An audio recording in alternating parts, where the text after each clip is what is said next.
Okay, I'm waiting to see if we're live. Not sure if we're live yet. Looks like I'm we alive. might be. See if I can bring it up on my channel. It says we're live. Saying live 32 seconds into me. All right. Yeah? So welcome, everyone. Okay. This is John with You Do It. And this is the Wood is Good podcast.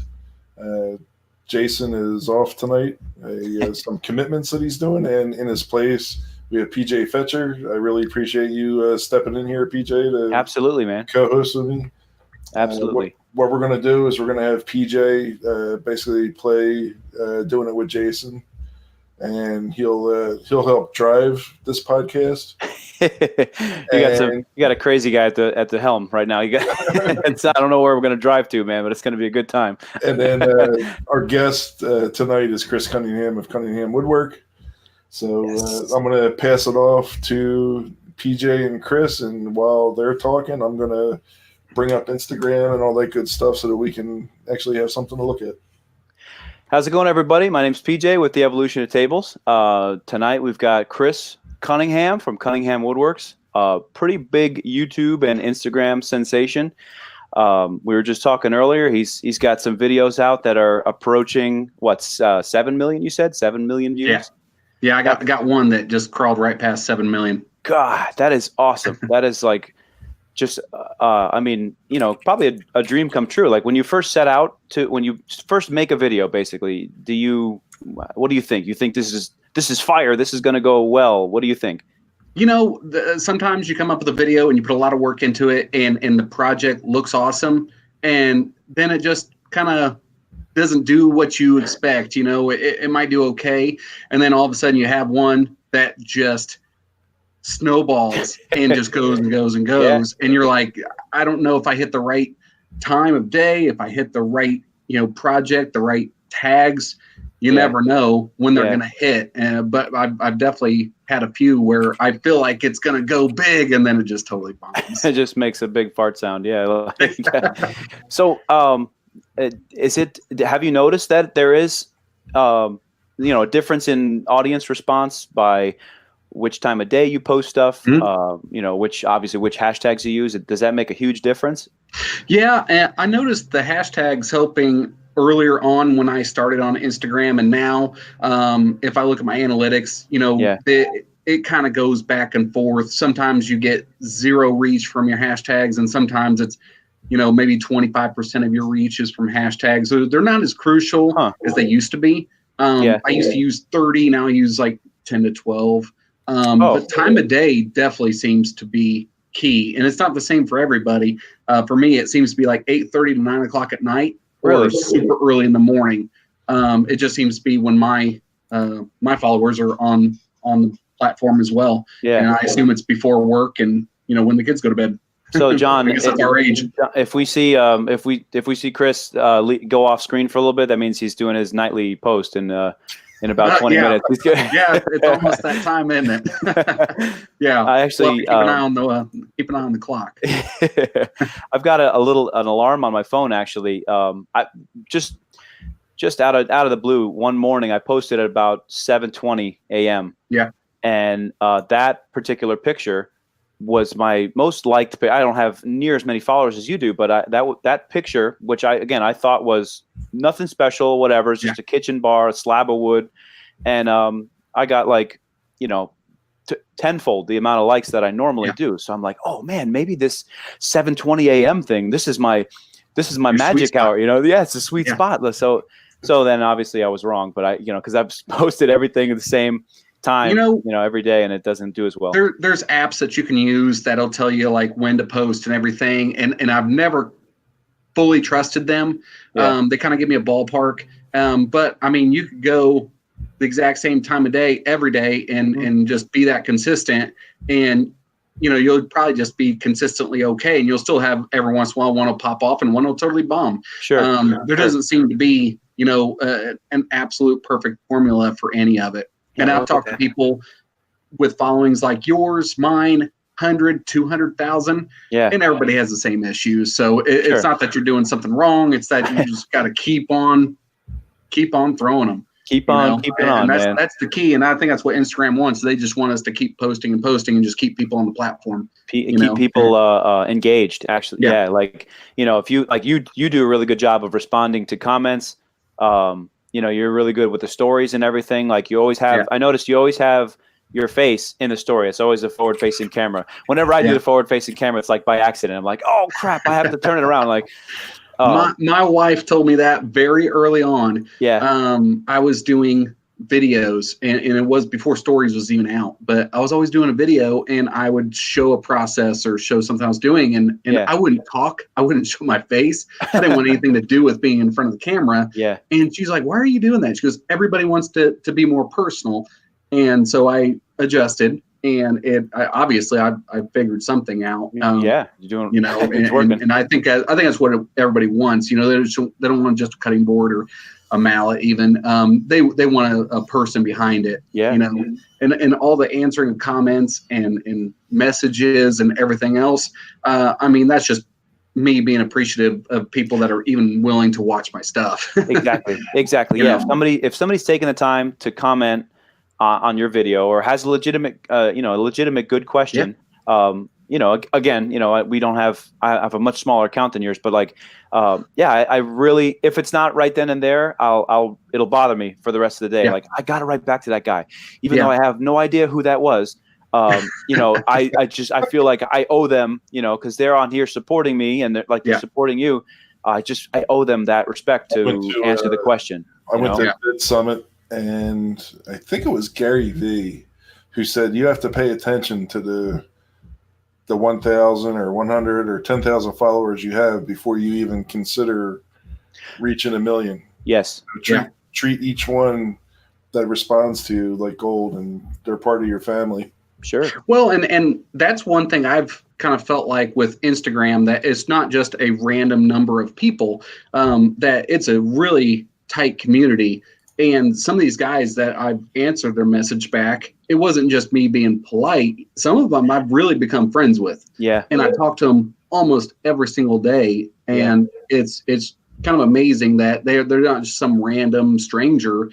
Heck, my best friend now that lives out, maybe an hour from me. We met on Instagram and we've done road trips. He's the one that came with me to Workbench Con. And, if I hadn't answered a silly question once, it would have never happened. Yeah. And, and I think everybody knows that woodworking in your garage is kind of a secluded thing anyway. So to be able to make a lot of friends and they become more than somebody that you just chat with every now and then. They become, a real person when you meet them in Atlanta in February, Yep. That's right. And it becomes your network, actually, your actual, like your think tank network. You can post a question, on your story. I think the stories are a little bit more of an intimate thing than an actual post, right? Like, so you put out a story with, say, hey, what do you guys think about this? Like, what direction should I go in? Or, hey, did I screw this up? Or how do I do anything? And I'm sure you get a lot more genuine responses through the stories. And it's like, okay, 10 years ago, 15 years ago, I'm working in my garage, just screwing around.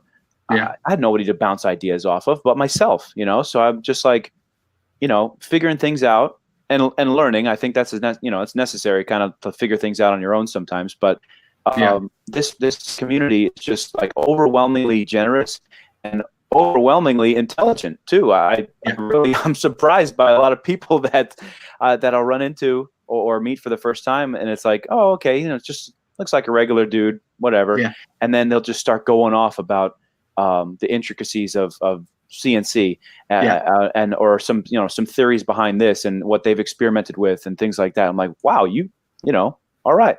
Yeah. There's that's what I've found. Like the longer I've been woodworking, and then of course when I got onto the social media side of it, I feel like I've got some stuff figured out. And then the more I talk to some people, I'm like, man, I feel like a bonehead compared to them. Yeah.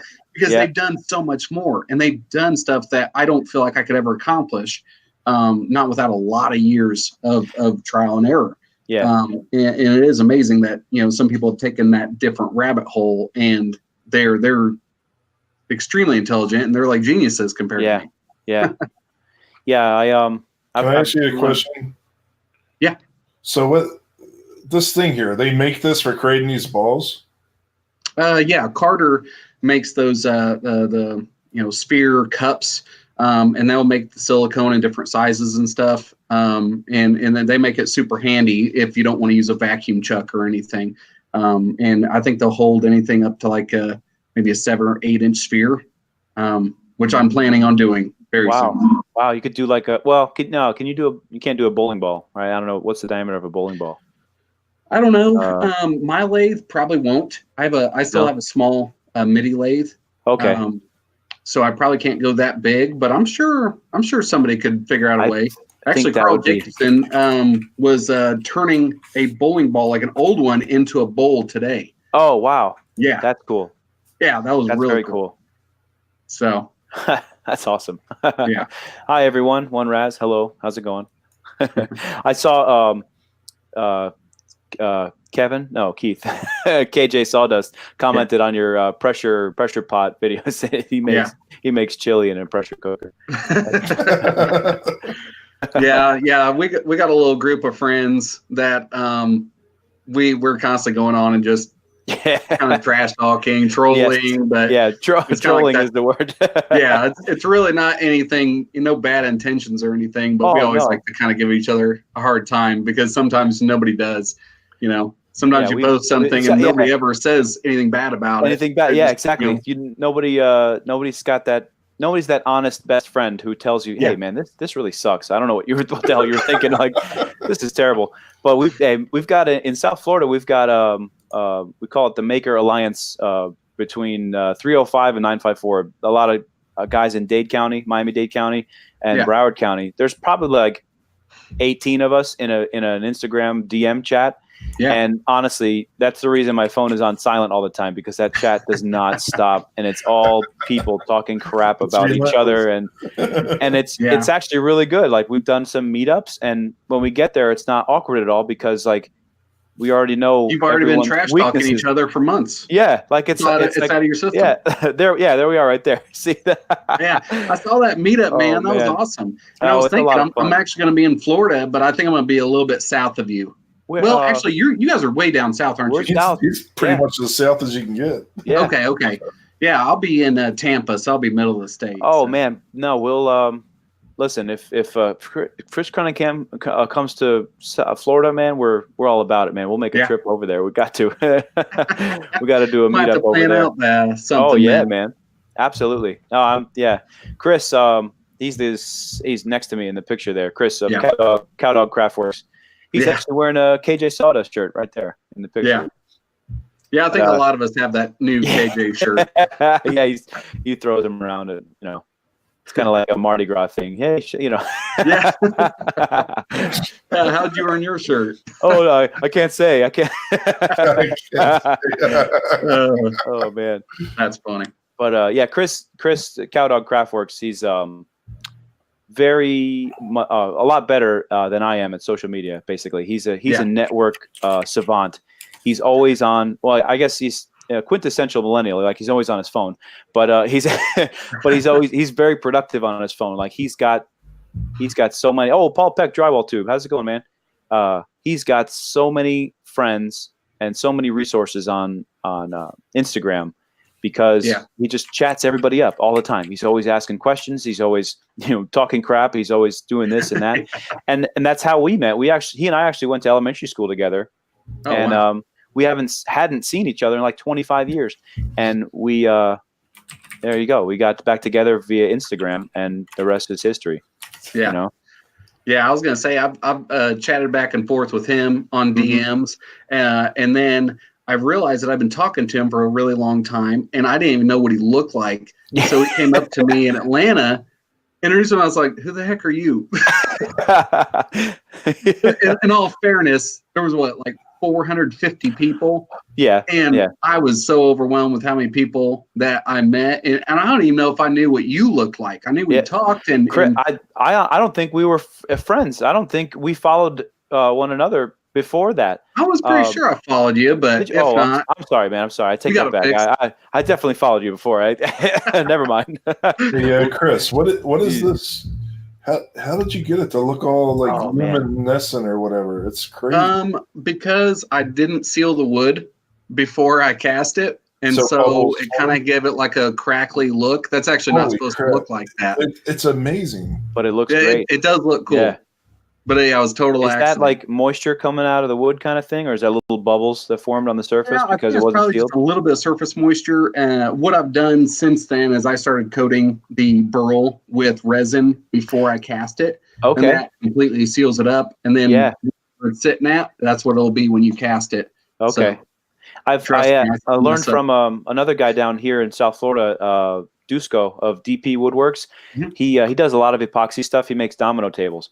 Imagine that. He lives in Miami and makes domino tables for all the Cubans in Miami love playing dominoes. But he shared a tip with me and with Chris of sealing it with like something cheap, basically lacquer or shellac. Yeah. A bunch of coats of that dries quick. You can do within 2 hours, whatever. You can put on 5-6 coats of lacquer or shellac.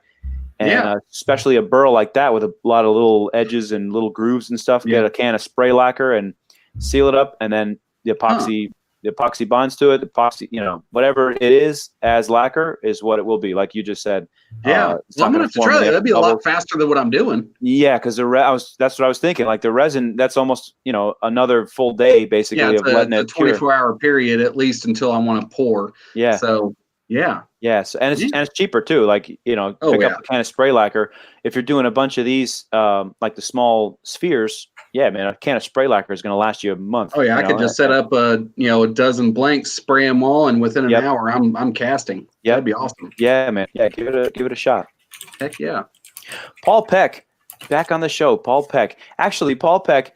I have a buddy who just moved into a house. He mentioned you. He mentioned Paul's YouTube channel.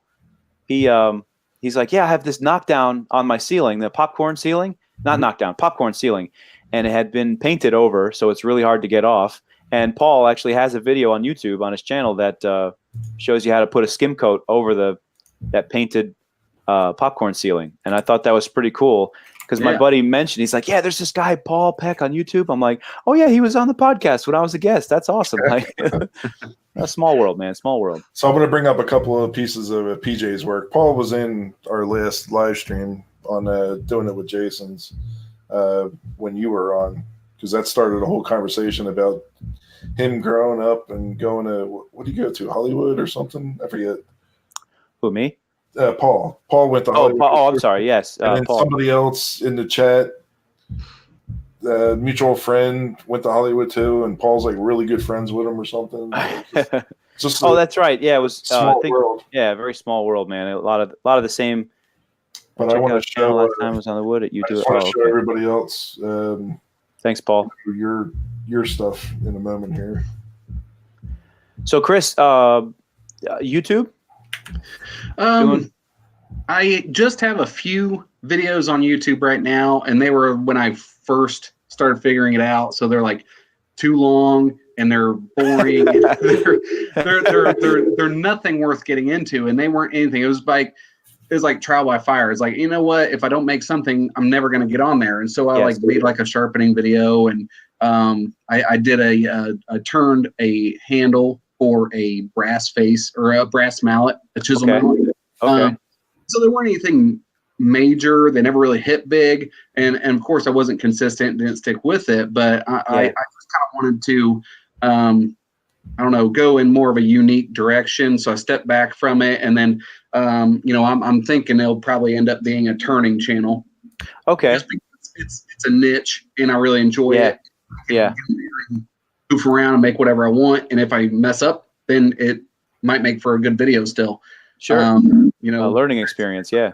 Furniture. Everybody's done it, and everybody will pick it apart, and it may never hit big. It won't be unique enough to me. Yeah. So, and if I'm going to do it, I want to enjoy it, and then if it doesn't, hit big, at least I enjoyed making the videos. True. Yeah, man, that's a huge topic that you brought up. Is trying to be trying to be different in a sea of. Now you were at Workbench Con. I was at Workbench Con. A ton of awesome people, and you could you could probably have, I'm not saying this in a negative way, but you could probably literally have the same conversation with every person there. Yeah. Like everybody's not that everybody's doing the same thing, but things that people are doing are very common, in our world. Well, you're literally talking to the people that set the trend. Yeah.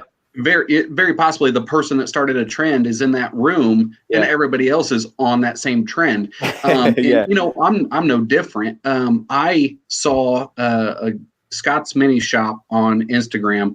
I saw him making one of the spheres with a Star Wars figure in it, and immediately I was like, I got to make that. And then I discovered on YouTube a few other people. Heath Knuckles and MD Woodworks, and a few others. Yeah. And I just started talking to those guys and getting it figured out. And then that's where I came up with the spheres. And of course, I'll make other items too. I'll eventually get off the sphere kick and I'll make other things out of, burl and resin. Okay. But I've had people troll my videos and tell me I'm stealing ideas. Oh, God. Yeah. I messaged the guy and I talked to him, and they actually helped me figure out the process. I don't really feel like I'm stealing. I definitely admit that they're not a totally original idea. Sure. But I hope to adapt further and further, and eventually just go in my own direction and create my own style from it. Every idea is copied. Like we had this conversation in some other YouTube channel. I forget what it was. Yep. You know what? I think it was a mastermind, and we just said that there's no original idea. Yeah. Every idea is some slight variation, but it's a copy. Yeah. So, it's a few different concepts that you picked up along the way and apply it to, a specific situation you run into in your shop, and you're like, oh, I talked to 3 or 4 other guys about this. Let me come up with something. And you can't always credit everybody with everything. That's why, you hear this a lot in comedy. A lot of comedians step on each other's toes, saying, similar jokes. Obviously, if it's word for word the same thing, then that's, you're making money or you're getting famous off of something that I literally said word for word. I get that. And if Chris was here, he'd say like, yes, intellectual property is a thing. But, other than that, man, especially in woodworking, just because, let's say Chris Cunningham, for example, just because you've got a much larger, we should have him on the show. Actually, man, he's really, really popular guy. He's got a lot to say. I've heard of him. I've heard some pretty questionable things, to be honest. But just don't scroll too far down on that feed. Oh man, yeah, from before you were famous, right? Or maybe we'll find that one post. So I cut you off. You got to keep going. All right, sorry, man. Yeah. I know. I think we all have ADD, but okay, you have some. I totally forgot what I was talking about. Well, where was I? No original ideas. Okay, yes. I'm sorry. So you have somebody like Chris, who's got an awesome following, engaged with the audience, and he's doing really well. Versus, let's say Chris does something that I do on my channel. I post a short video, or I build something, and he sparks an idea like, oh wow, that's awesome. So he gets a lot more play from that concept. It's not that he stole it, it's just that he did it also, and he has a bigger audience than I do. If I'm upset about that, then hey, you know what? All I have to do is continue doing what I'm doing and get to his level, basically, so that when I do something, a lot more people see it. I think that people get bitter literally by the numbers. They look at the top of your profile, they see, oh, this guy's got 500,000 followers. Oh my God. And then they'll like intentionally scroll through to find like flaws, just to say, he's an idiot. Oh my, he did this totally wrong.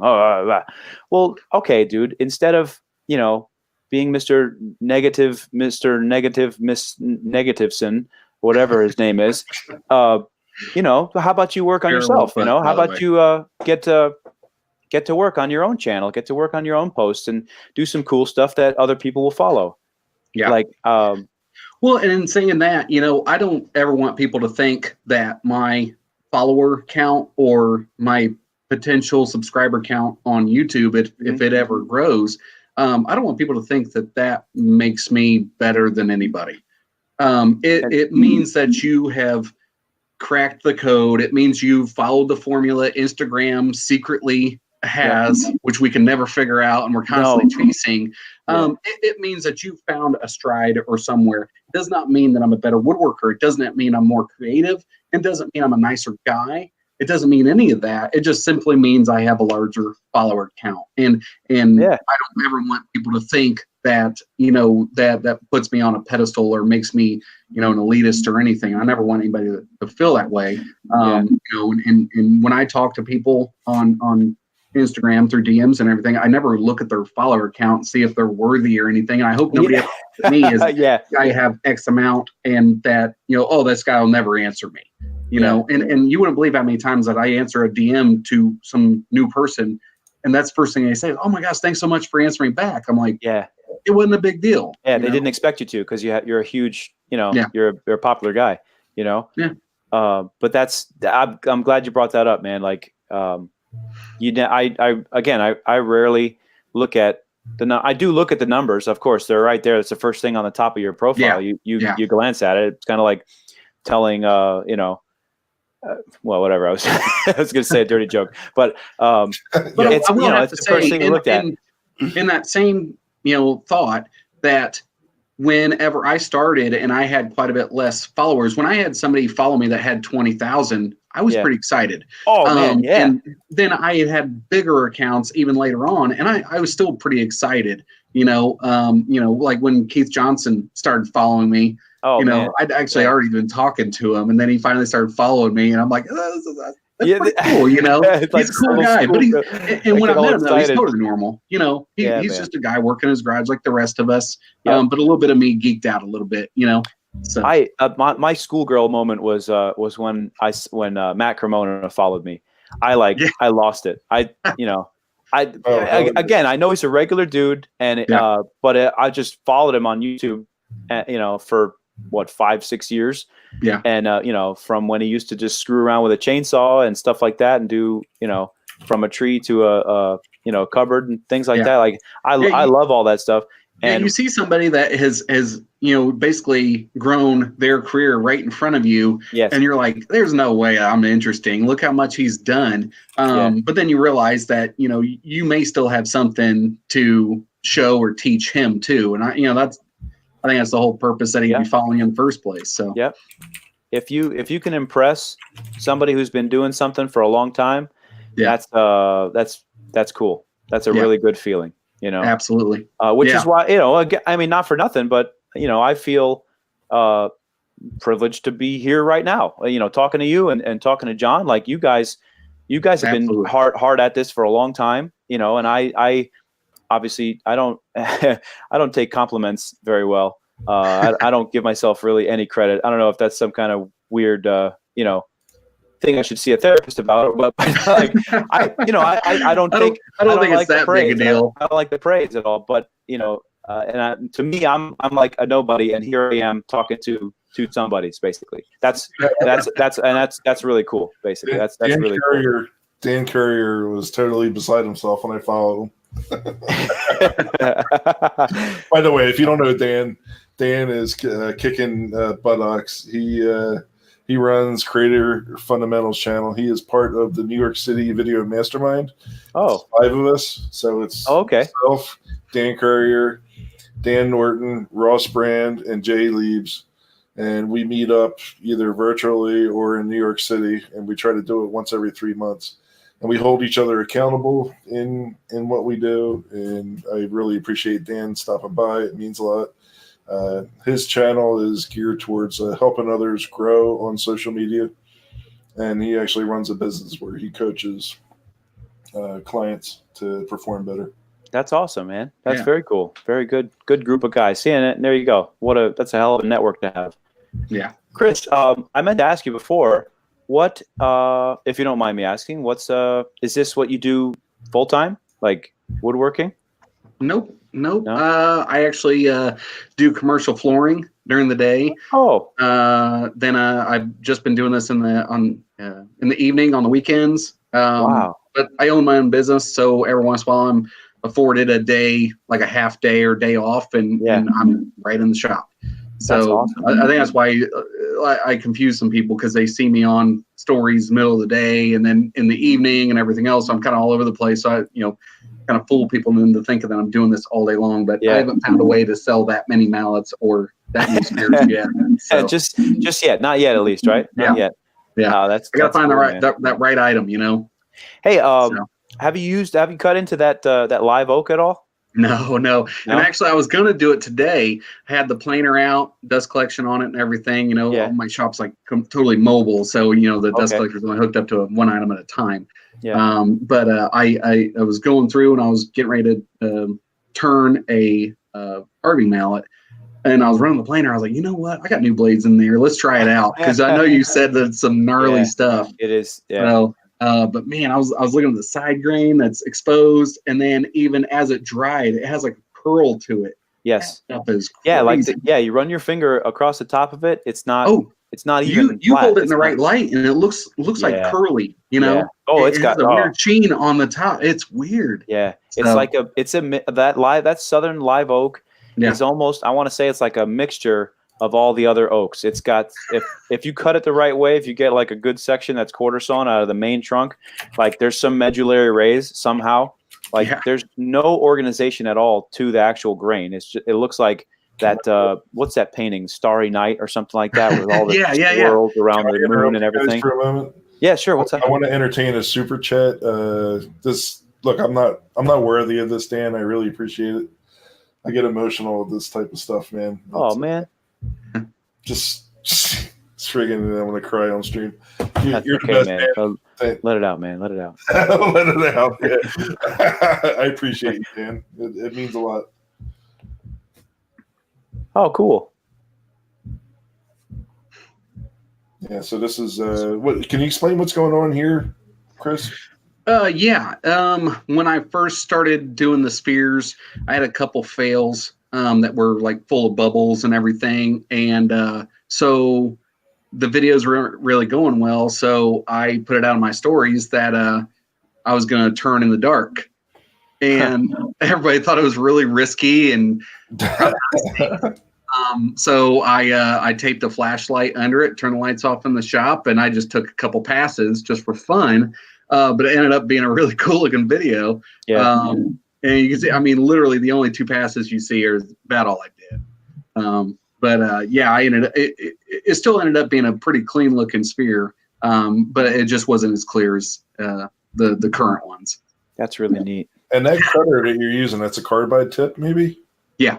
Yes. Yeah. Yeah, that's a Easy Wood Tools with a negative rake a bit on it, and that basically makes it a less aggressive cut for resin, because if you try to turn resin with a standard carbide bit, I guess I'm calling that right, a bit or a tip.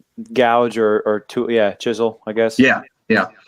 But if you use a standard carbide, it will very likely chip out. You got to have the speed up super high. Then you have to have the back of your tool up so that the cutting edge of the tool is creating a negative cut. But I've done all that and tried really hard, and it still chips out, and it's always at the worst possible moment. Right before you're about to finish, right? Yeah, exactly. You're on that final pass, and then click, you just lost a half inch of your project. You got to readjust. And see, if you're doing a bowl or any more of a natural shape, you can kind of design on the fly. If you have something chip out, or you find a knot or a void or something like that, you can adjust, and you can just, it didn't need that big of a rim. That's fine. But when you're doing the sphere, the sphere is it. Yeah. And I think that's what's interesting about the challenge of it, is that you either pass or you fail. That's true. If you mess up, then you literally have to make a different size piece. Yes. And you can't just turn a little, you have to turn the whole thing. So it's very much, you get it or you don't. That's cool. I'm looking at the video right now. You have those cups. Is that something that you made, or is that something? I had ones that I made a while back, and I still use them from time to time. But these were made by Carter. I can't remember, maybe $80 or something. Oh, okay. But I saw it was a good investment since I planned on making quite a few of them. But it basically can hold, maybe a 2.5 inch all the way up to like maybe a 7 or 8 inch sphere. And you can really crank down the pressure on them if you feel like you need it without it damaging it, because it's a softer silicone. Okay. But yeah, they're pretty awesome. They're pretty invaluable for me. That's cool. That's very cool. Yeah, and you can, I mean, since it's a sphere, you can put it in to get all the sides polished. Yep. You just polish one way and then I just polish, give it a quarter turn, polish again. Yeah. But then at the end, I take it to a buffing wheel, the 3-part buffing wheel on my lathe, and that kind of gets it to that final super clear state. Awesome. Yeah, there's the Yoda. That's the one that hit 7 million. Yeah. Have you had any pop out and roll away from you? Actually, the Yoda did. In the video, it's so fast you can't see it. But when I'm parting it down, you can see it kind of jiggle and pop off real quick. And it did. It flew off hard, and it did not scuff it at all. Oh, that's so that resin is super tough, and that was made with ecopoxy. Okay. Yeah. I wasn't sure if I could ask like what brand, if we're supposed to like not plug anything or plug anything. But I guess maybe I shouldn't, but I mean, I'm not trash talking any of them. No, so, there's a couple that have not worked, and there's a couple that I might not have, done everything I could do. Like with the bubbles, with ecopoxy, you probably just need a pressure pot, and it would be really nice and clear. To me, it was slightly more expensive than another brand that I found. And that's my only beef with them. Okay. I think they make a great product, so I guess I'll just stop there. Oh, we'll leave it at that. We'll keep it positive. We'll keep it positive. Exactly. Like you said to Chris earlier, Chris Cowdog Craftworks. We'll talk more in court. We'll just talk in court. He has a legal degree, right, or something? Chris, he's actually is a prosecutor. Works for the Department of Child Services. Oh, is he really? Yes. Yep. So that hit home for him. I didn't even know that. Yeah. He's like, listen, it's not really my realm, but I do know like 5 things about intellectual property. So back off, pal. Like that is awesome. Well, the funny story with him is my wife and I, we were going to come up with a side business that she could be involved in, and we were going to start making like little signs and stuff on the CNC, and then we had a vinyl plotter. And we were going to start doing that, and then my wife just out of the blue says, "Hey, we have a red heeler dog. That's what we have, and it's a cow dog." And she goes, "Oh my gosh, how cool it'd be to be Cow Dog Crafts." I was like, I don't know if we could do that. I've heard that somewhere. And so I hit up Chris, and I told him, I was like, totally, out of the blue. My wife, said that she wants, Cow Dog Craft or Cow Dog Craft Works. And so he started coming up with some really silly names, like Bovine Canine or something. Yes, that's the one. Bovine Canine. So it's just been an ongoing joke between me and him about me wanting to steal his name. PJ, look at this comment. I was unwoodworking today. Douglas. Hey, listen, that seems like a hell of a situation to be in, man. That's oh my goodness. Poor dog. Hey, at least you're a woodworker and you can get him out of the steps. Yeah. At least you have the tools. You didn't have to call a buddy and wait for him to get off work. Oh man. So I want to recognize some people in chat. So Neil, Crypto Cruising, if you don't know him, he's an awesome dude. He runs a YouTube channel. He does a bunch of posts on Facebook. He's also a DJ. He does voiceover. His voice is friggin' impeccable. Like, nice. Oh my God, you would want this dude to DJ your party. He's a great dude. And Matt from How I Do It joined in. We have to find all these channels that have Do It, You Do It, How I Do It. Have the words "you," "do," "it," or "how" in them, and see how many channels there are. Because you got "you can make this too," Caleb.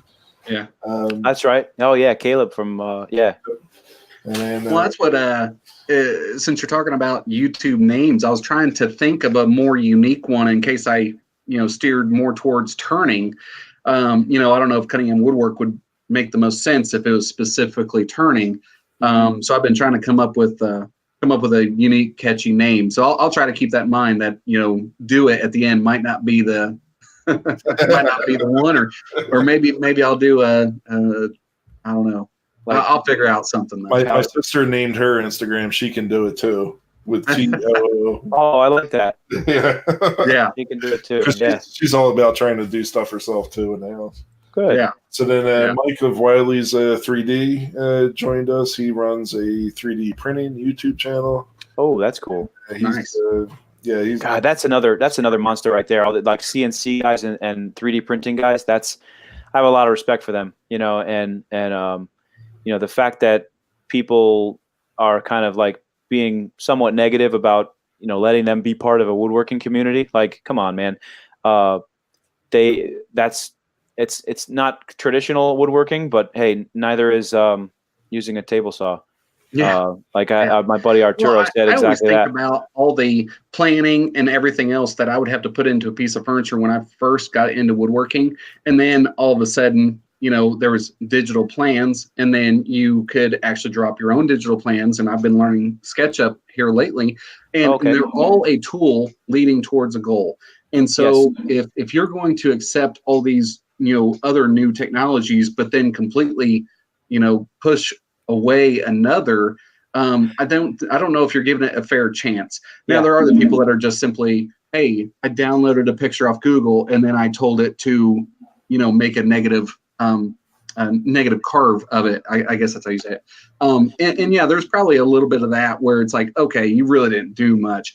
But then there's the people that actually went through and they designed a project either in Fusion or in SketchUp, and they have all the angles down, and they have some different shape to, like a table leg or something. And then they go through and they have to put it into the software for the CNC and do all that. Or maybe they just use it to make a template and then they, get it all precise. I don't feel like that it took over so much of the project that you can't call them, a woodworker. They're not part of the community. Yeah, there's definitely some people that it's such a small portion of the build, but it still is it's a tool. It still helped along with it. It'd be like saying like, well, you made a circle top on that table, but you used a jig to run your router. Yeah, you didn't cut freehand that circle and then take some kind of sanding block that matched the radius. Like, well, I mean, there's still work involved, especially, CNC guys, you still have, the CNC doesn't sand and finish for you, Right. There's the CNC by itself is a computer. The computer does what you tell it to do. So if you have no idea what you're doing, neither does it. Trust me, me and my buddy, he's got a CNC, and I go over and help him out every now and then. And we've messed some stuff up. You absolutely can. Every one of his clamps has a bite taken out of it, So it's not like you just plug it in and bam, you have your product. There's a learning curve, there's mistakes to be made, and there's definitely user error. Now that might be partly because like people only post the easy. They post a time lapse of the CNC cutting something, and then look, it fits perfectly. So it might be social media's fault. Yeah, it might be social media's fault for making it seem too easy.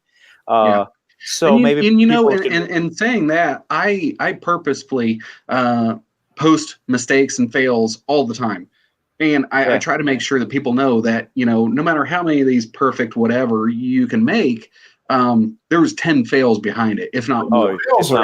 And then even still. I've been pouring these resin and doing some different stuff, and I'm trying to, kind of get outside of my, my box. Your comfort zone, And I totally messed up last night, and messed up a pour, messed up how many things I could fit in the pressure pot, and it totally failed. But then I was like, you know what, just throw it on the lathe and see what happens. And it ended up being something really cool. And I think that was a good lesson for everybody that watched that, if you mess something up, there is a way to salvage it or learn from it. Yeah, absolutely. Renaissance man. Hey man, how's it going? Yeah, we got some comments here I want to get to. So Ron suggests you name Screw it. I've said that a few times. And then we have another one.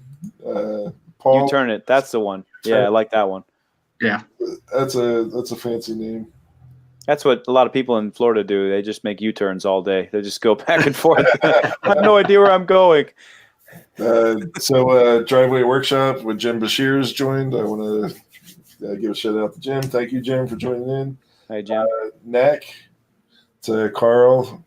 He runs a 3D printing channel, and he's now he created a 3D printer that is, I think it's going into mass production, if I'm not mistaken, right, Carl? Oh, wow. Awesome. That's big. Actually, All right. he has a belt printer that essentially it has an infinite Z-axis, if I understand that correctly. Cool.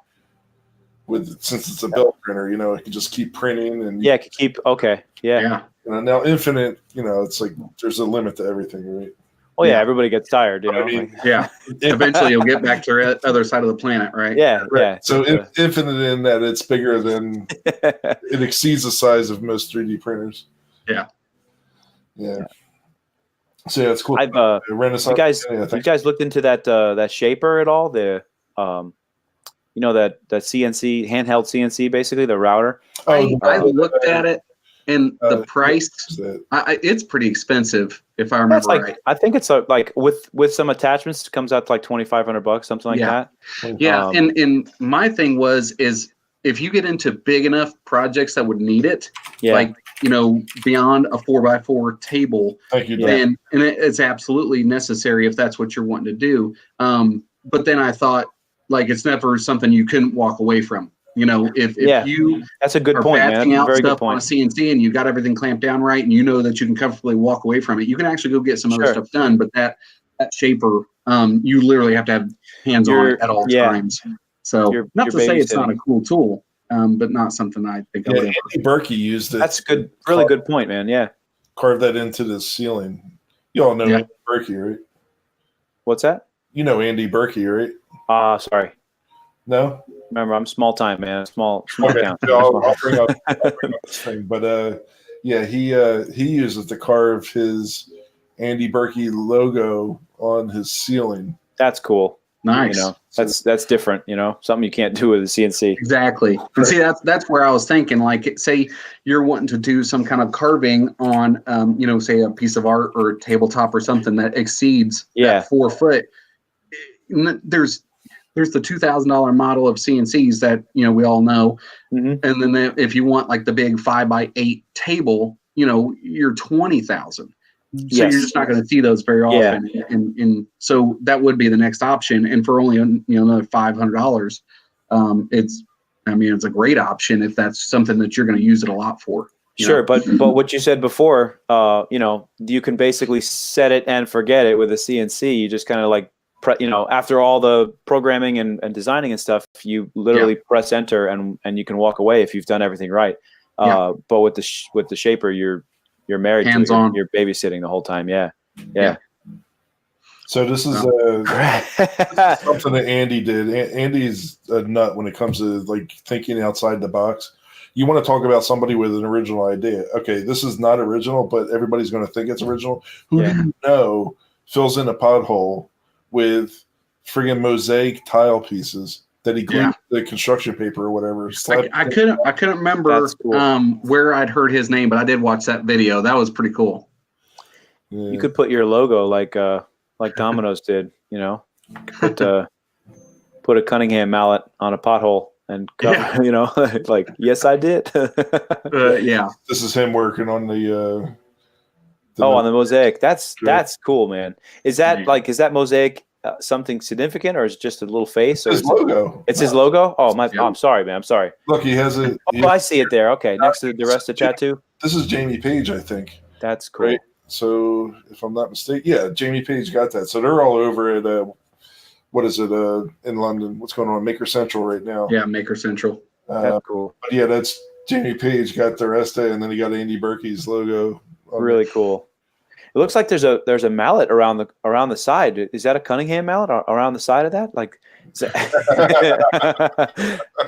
hey, how about spring make? I had some serious FOMO, some fear of missing out. Everybody's having such a blast at spring make, man.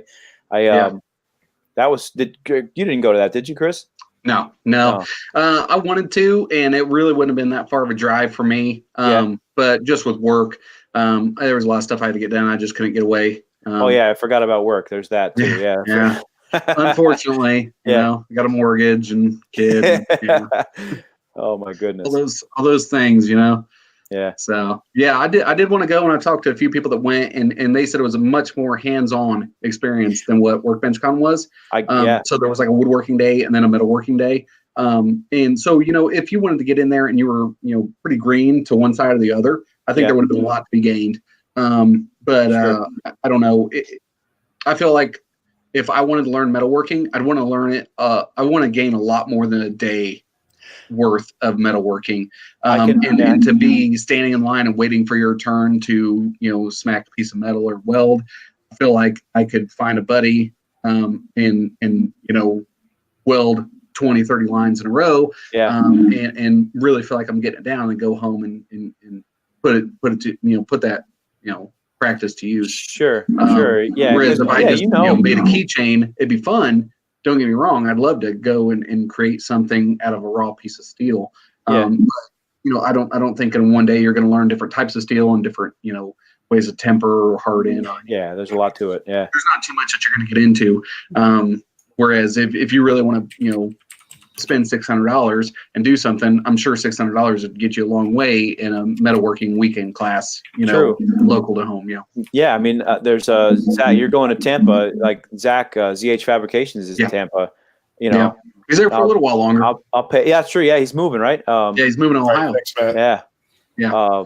I'll pay him $600 to hang out with him for a couple hours, man. Like, there you go. Listen, Zach, I'll bring you $600 and a 12-pack and teach me everything you know. You know, knowing him, I am sure $600, it probably wouldn't even cost you that. It probably wouldn't cost you that. He's a good guy. Well, just he's one of those ones that I thought he was, you know, high up because he just knows so many people and he creates such amazing stuff. But I've met him a couple times and he is just down to earth, easy going, you know, and he's a good guy. Yeah, normal, funny dude. Yeah. And likewise, man. If anybody listening, you know, if you want to come down, like I said, bring a 12-pack, man. We'll mill up a log in the backyard, no problem. You know, I'll teach you everything I know. It won't take very long, you know, because that'll be that weekend class. Yeah. We got to go through you know, chain sharpening and all that stuff. It was funny today. Like I literally, you know, a couple hours ago, Chris from Cowdog Craftworks is, you know, here at my shop at home. We're working on a collaborative build for a big office, a shipping company. We're building out their office, doing the big conference tables, all kind of stuff. And that's all like plywood, you know, they're trying to do like this modern look where everything is plywood. You know, some of the edge grain is exposed to the plywood. It's not too clean, not too, you know, overly finished. And, you know, I'm going from sanding a plywood conference table to, you know, sharpening a 10-foot long chainsaw chain and putting it on the, like, it was pretty funny to, you know, go, like Chris is over there spraying some polyacrylic finish on these plywood boxes that we're making. And I'm out there like pushing the mill through a 40-inch mahogany log. It was pretty, it's pretty satisfying to get both, two totally different both ends of the spectrum. Really. It's pretty neat. But yeah, man, Tampa. Chris, I'm excited, man. You're coming down to Tampa. Listen, three extra hours, dude. I swear, 3 extra hours. Come south out. My buddy from Indy, we're not vacationing together, but him and his wife, they're going to be like an hour south of us. Okay. So he'll actually be down in that area too. That's like Fort Myers area, right? Is that like Fort Myers, Marco Siesta? Island? Oh, Siesta Key, yeah. I think it's Siesta Key. Yep. So he'll be right in between us. So maybe we'll have to meet in the middle there or something. We should do something, man. I'm definitely down. This is like, again, I got to credit Chris from Cowdog Craftworks for kind of bringing me out of my shell. You know, I'm definitely don't like people, but here we are. You know, I'm having a blast, like, you know, meeting a bunch of like-minded people.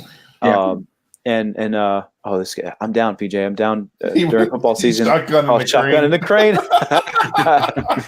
No problem, man. There's that's good. Just as long as you know you don't have to sit in the middle. That's where a shifter is. It gets a little weird. But yeah, man. I forgot I was talking about Chris. Chris is a good guy. Got me out of my shell, and that's the end of my story. What were you saying before? I'm not sure, but I'll tell you what. Speaking of coming out of your shell, Were you starstruck by anybody at Workbench Con? Well, I know we're talking about me, but I'm curious about you. I was gonna say, like, yes, you, definitely you, because you came up to me. I remember it was towards the end. I hadn't talked to you really the whole time. Yeah, I think you caught me on the last night we were there. Yeah, and you're like, oh yeah, you're in South Florida. I heard to have a lot of I told you I followed you before Workbench Con. All right. Well, I appreciate that, man. Thanks for the support. Like, but and I was like, oh wait, yeah, I have heard of this guy. He's a big deal, and he's here like asking me questions. Well, again, I got all nervous and insecure. And I'm like, oh, PJ, no, don't screw this up, man. Don't screw this up. You got to act like you know what you're talking about, And then I'm like, just talking, normally about stuff that I like to talk about with you, and there you go. Like that was it. That was the end of it. April, I'll tell you, April, I got so nervous when I met April for the first time. When I get nervous, I turn into like Chris Farley, like nervous Chris Farley. And I did remember in Tommy Boy when he's like him and David Spade are staying at the hotel and he sees this girl in a bikini about to get in the pool. And Chris Farley walks up to her and he's like, hey, could you tell me where the weight room is? And I did that to April and like, she didn't get the reference, so I'm just like, oh no! Like now I just look like an idiot. Like, or maybe she did, and maybe she just wanted to see me sweat a little bit. But like, I don't know. But then it was just awkward after that. I'm like, I'm sorry. I've been waiting a long time to meet you, but I think I just ruined everything. But yeah, you might have. So we'll let that. I was gonna say. First, I got there the night before it all started, so I got there Wednesday night, and Keith Johnson, I hit him up, and he told me where to meet him, and they ended up walking over to some hotel. And as soon as I walked in, I mean, it was like everybody that you've ever watched on YouTube was sitting within 50 feet of each other. Wow. And it was just like, Brad Rodriguez and John Malecki, and then all the guys from Modern Makers podcast, Jimmy DeResta. Yeah. So many guys. I'm like, I just stood there like dumbfounded. and then Brad came up and introduced himself and he recognized me. I was like, who? like all the people. And he's like, wait, I know you. And I was like, well, yeah. I was like, no, I'm a MFP patron and you probably reviewed my account. And, I just thought that was really cool. And then, then I, met, I'd met Jimmy DeResta before. Yeah, in Indianapolis. And then when I ran into him at the woodworking store, the same one I ran into John, he came up and he's like, oh, hey, he goes, you make the mallets, don't you? I'm like, oh, yes, I do. Yes. Yeah. Like, this is amazing. Awesome. But yeah, after that first night meeting Brad and then, just kind of going around and, I just kind of like, drop the shy, starstruckness or whatever you want to call it. And just get in there and talk and because that's what everybody was there for. Everybody's there to network and learn from each other and everything, and there's no reason to be standoffish or worried about somebody being big or too famous or so, not having time for you.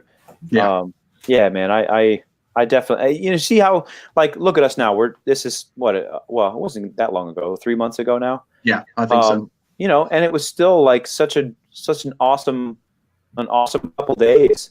Yeah. We're still talking about, like, I'm excited talking about Workbench Conference right now. Like, just going through all the things that happened, all the people I talked to in my mind, like, it was awesome, and I cannot wait for next year. It's going to be a good podcast. We're doing this thing now. Well, that's what I'm saying. Yeah. Look how, like, for everybody, pleasantries, and now we're like buzz, Yeah, if I've said this with our little Maker Alliance down here, our little group chat that we've got going on.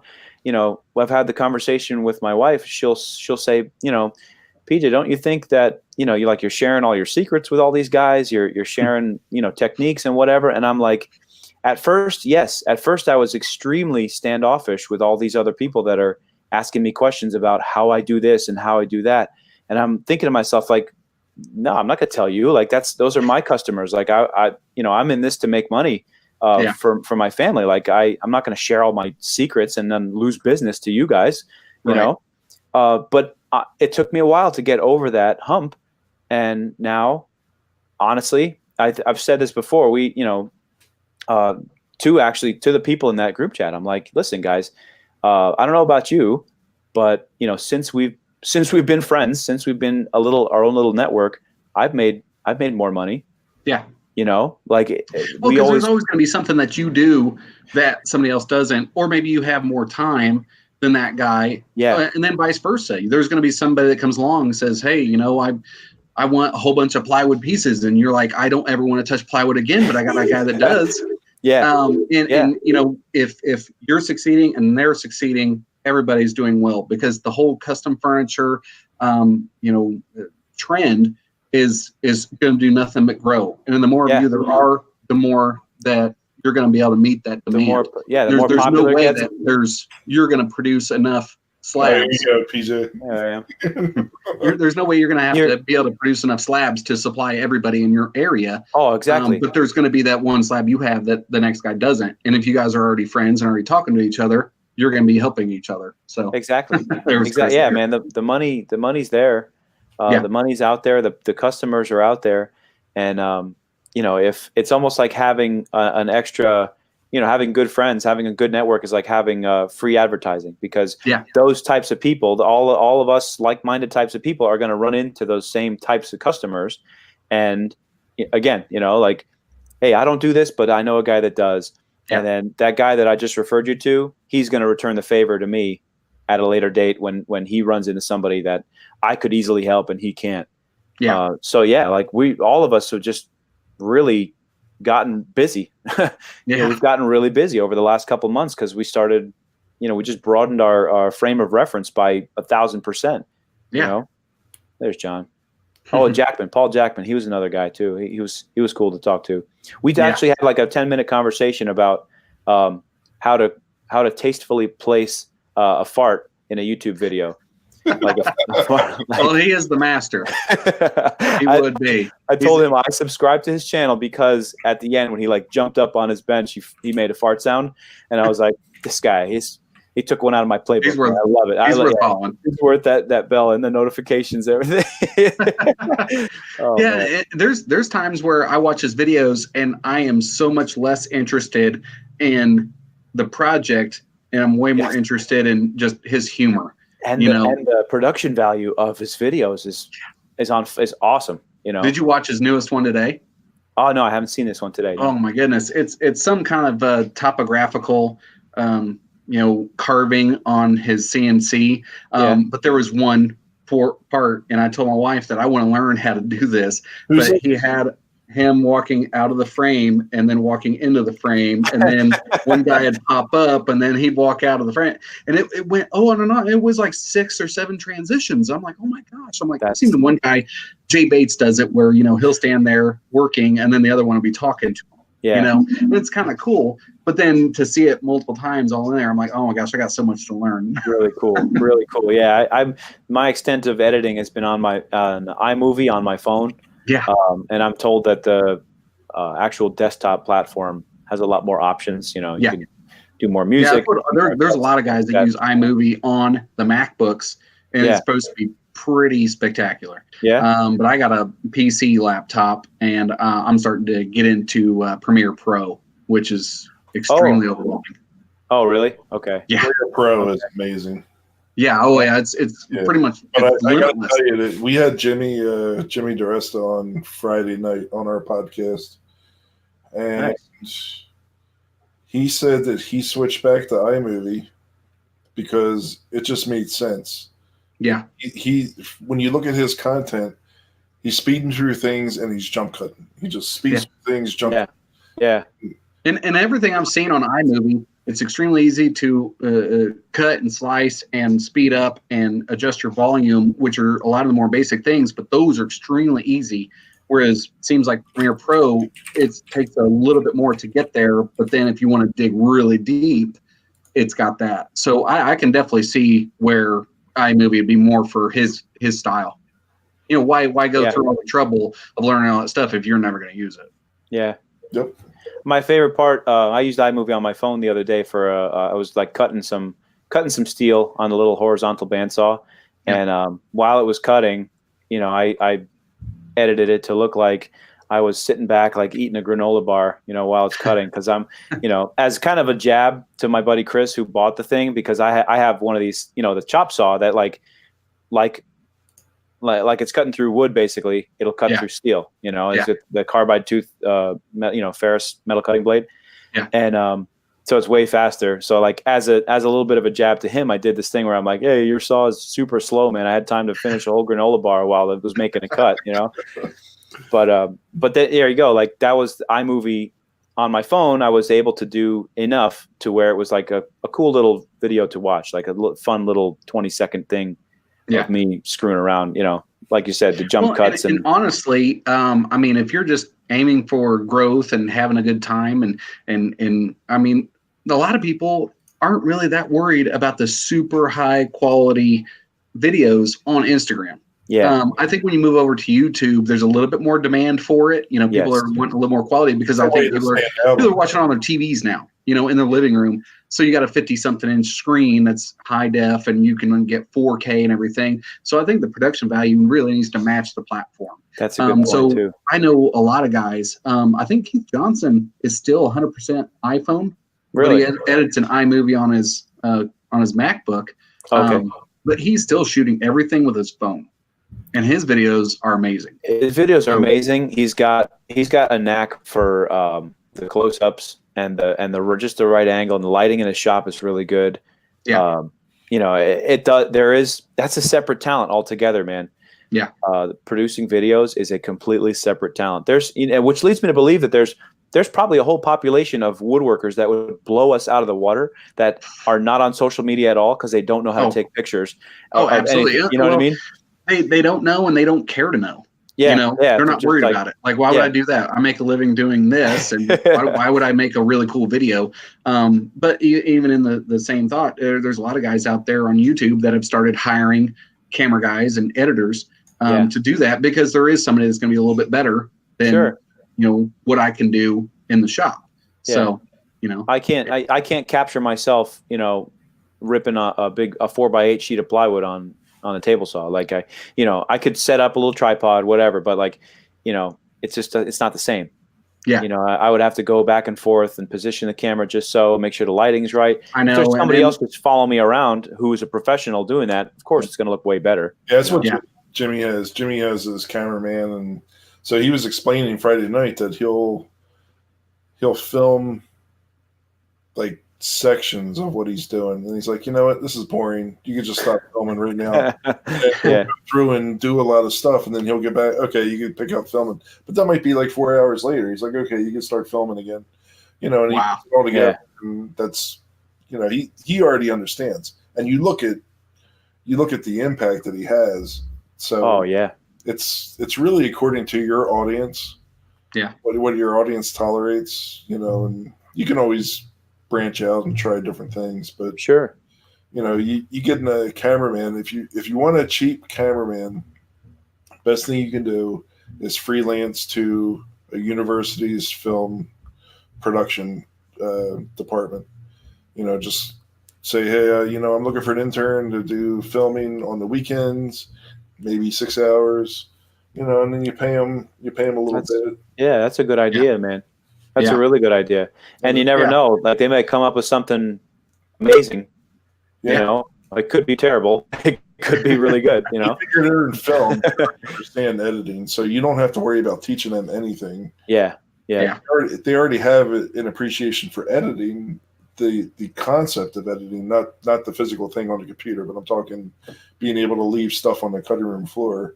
Yeah. So they know, they already have an idea, okay, and you can, there's some things that you'll want to keep in as a creator. You just groom them. I don't think it would take long. Yeah. Like get a real close up of this. I'm running the router along this. Get a real close up here, and then they, probably after the first couple of years. Safety glasses that time. You might want to cut that out. Yeah. Oh man. Yeah, because you get railed in the comments about not wearing safety glasses. Yeah. I tell you what, I pay attention a lot more to my eyes and ears now that I'm on camera all the time than before. Because obviously, there were times that I'd do stuff like, what's the chance of it really hitting me in the eye? I probably got lucky a lot more than I realized. Sure. But then, now that I'm on camera, I try to always have my dust collector on. I always try to have my eyes and ears protected. And, one thing that I always get caught on is using my router without the paddles, or not using a push stick on the table saw. If your hand's like 6 inches away from the blade, people are like, oh, you ought to use it. Yeah. I would, that's, again, if I ever do get, a little bit larger of a YouTube following, like I love to respond to everybody's comment, but I could just foresee there would be some that'll just make me, that'll just piss me off. And I won't like, like, come on, man, you post a video of you doing it. Come on. Don't just be a troll. Yeah. When I had those videos really popping off on IGTV, which I still got a few that are doing pretty well, you end up with hundreds, thousands of comments, and some of them are just flat out mean. Yeah. And so I think it was while I was at Workbench Con, Jason Hibbs from Bourbon Moth, I showed him a comment on my phone, and he goes, "Hey," he goes, let me answer it back. I'm like, all right, like, he goes, "If you don't like it, you can delete it." And he trolled the guy right back, and the guy came back and he was laughing. I was like, oh, well, these guys trolling these accounts. Now, there are the safety police out there, but there are trolls out there that they're just out there having fun, and they want reaction. And so sometimes you can just fire right back. They fire back at you, and you go back and forth. And guess what?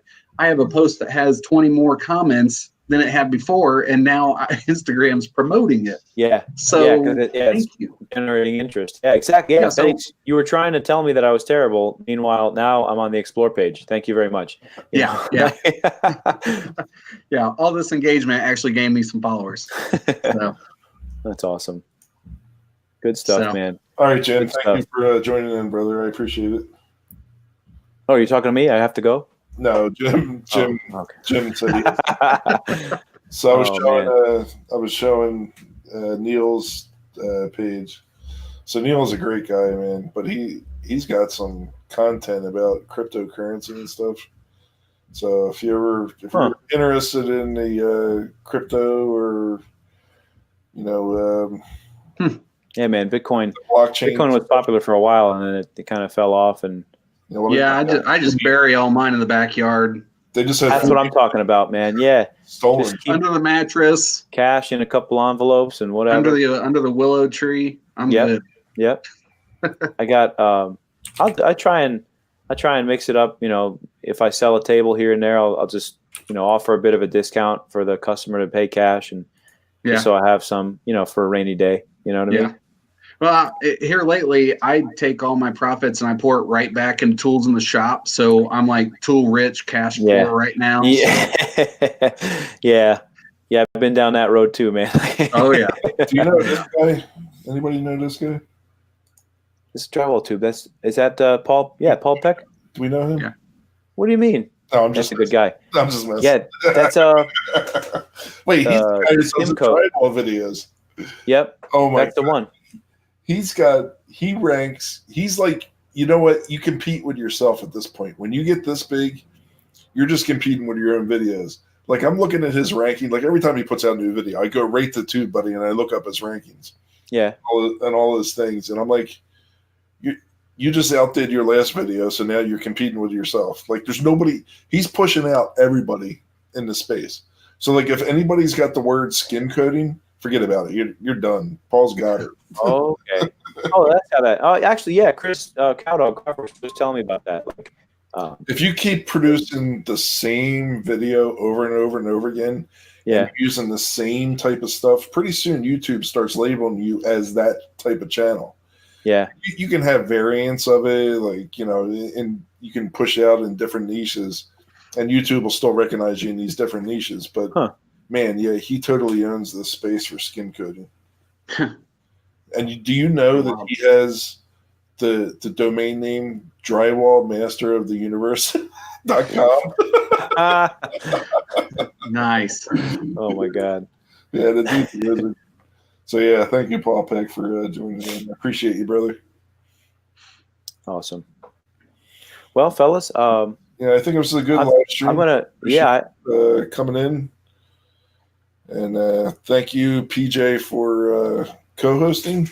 Absolutely, dude. Anytime, man. Anytime. And then you said the magic words. I have a couple words on my checklist, and one of them was Chris Cunningham. So I said, you know what, man, I'm there. I had to be part of that. This is cool. And Chris, I appreciate you coming in. It's a shame, we didn't have Jason on here.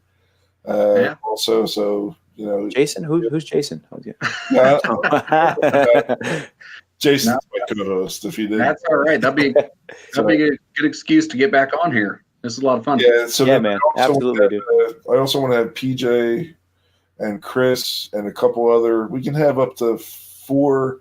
We can have up to 5, 6 people total in this stream. Oh, nice. Wow! I would like to bring in your crew, PJ.